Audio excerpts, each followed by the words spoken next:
Well, hi there folks. So what have I been crashing lately? Somebody on my channel actually suggested that I change the name of my channel from Bob Flyman to Bob Crashman, and it has been a bit like that lately, but of course that's the joy of garage sale planes or doing your own experimental designs. Do you remember this? My BAE Hawk wing that I got at a garage sale, and a little fuselage that I turned into a kind of Hawk Vampire. Anyway, it didn't fly well. If you saw the video, my Lidl Hawk has a crazy maiden. Anyway, I remodeled it. This is version 2.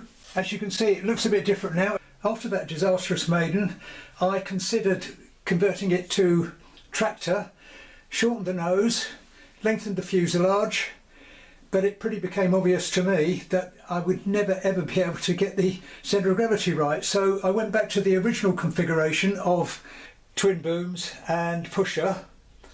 But what I decided to do was do away with the huge drone motor that I'd used and the huge prop. I put on a 2205 2300 kV, which meant I could put a smaller prop. It's a 5045, I think. Lengthened the booms, which was a bit of a botched job because basically that was just a question of rip them out where they're hot glued in. They were way down here before, and put them back by another inch or so. So changed that, plus major improvement. Major change was smaller elevator throws, and significantly I was working on a centre of gravity about here somewhere, where in fact it should have been here. So to get to the point, it had a re-maiden. Started off okay, as you can see, though it didn't end so well. And once again, once I got it on the ground afterwards, I did actually figure that there was a problem. So here it is then, second test flight of my Hawk Vampire. Well, hi there folks, we're up here again. It's probably going to be the last flyable day for quite a long while, and there's not a soul here, which is surprising. Quite light wind, but a little bit gusty, a bit more than I would have liked, because if you remember, this is my Hawk wing that I got at a garage sale, plus a bit of Lidl fuselage.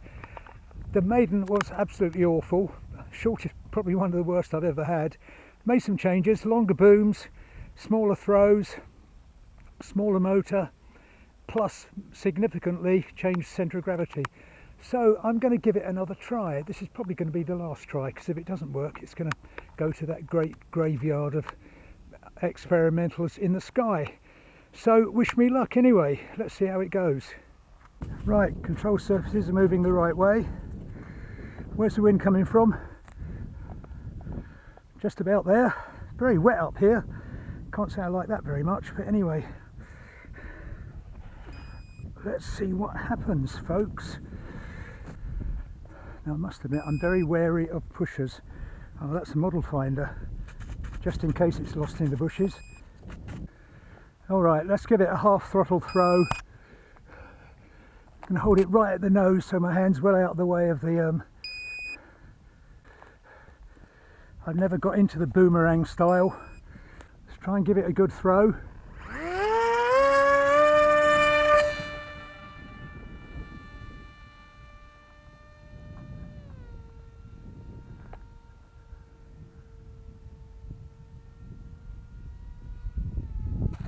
Oh, thought that was closer than that.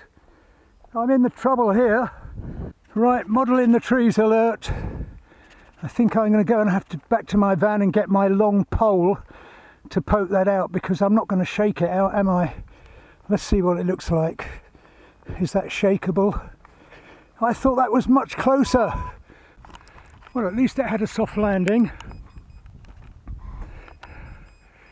I might be able to shake that. I wonder, it's on that one there.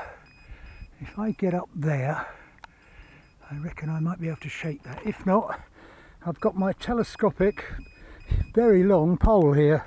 Well, what do you know? Managed to climb up a little bit, shake the tree, and it's now at a reachable height where I can do it pick it up from the ground. Problem I was having there, I didn't really have any authority to do much about my flight route, but I thought I was closer than that, so I was going to try and bring it back round to me and then make some adjustments. But anyway, actually it was flying pretty well. I might have another go. Walk all the way back to my van, get the transmitter again. That's why I'm knackered. Oh well, it mostly survived damage, apart from the fact, I must admit, as I was walking back to my van looking at that, I thought that elevator doesn't look right, and it's come unglued. So that is the end of today's little episode of Bob Flyman Goes Crashing Planes. But I thought actually this time that looked like it was flying pretty well, just needed a higher rate, and the plan was to come round, get it back nearer me and then go to high rates. But all the same, I think it was an encouraging improvement on the first flight. If I do get it flying properly, the plan is to tidy it up and make it prettier, but we'll have to see what happens in the next flight. But that's all for now. Thanks for watching. If you really want to see what happens in the end with this, why not hit the old subscribe button, and if you've enjoyed this little tale of woe, please give it a like. And just to show you that I do occasionally have some successes with my builds and creations, I'll leave you with the maiden of my Lidl RC conversion number 12 or 13, which was a T-tail with twin EDFs. Beautiful flyer. So here it is, and hopefully I will catch you all again soon. Bye for now.